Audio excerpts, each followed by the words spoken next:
To je zagotovo eno najpomembnejših tekmovanj letos organiziranih v Sloveniji, ker gre za evropsko prvenstvo in sicer organizira ga Mednarodna federacija za šport, CIZA mi rečemo na kratko. Je pa pomembno tudi zaradi tega, ker je to ena največjih mednarodnih športnih organizacij, 132 držav je članic.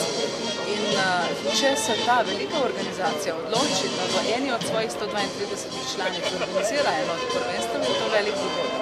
Seveda, za nas je to še posebej velik dogodek tudi zato, ker smo lahko ponosni na naše športnike in športnice, pripadnike Slovenske vojske in športne enote, naše vrhunske športnike.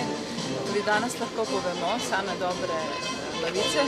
Imamo namreč 3 zmagovalke v 3 kategorijah. Vse 3 naše vrhunske športnice, judoistke so bile zmagovalke na tem prvenstvu. To je tudi dokaz, da v Slovenski vojski dobro skrbijo za športnike in pa seveda tudi dokaz, da sploh v svetovnem svetu športa, v vojaškem svetu športa, naši vojaki in vojakinje pomenijo veliko, kajti samo državam, ki imajo dobre športnike in dobre organizatorje, se zaupa.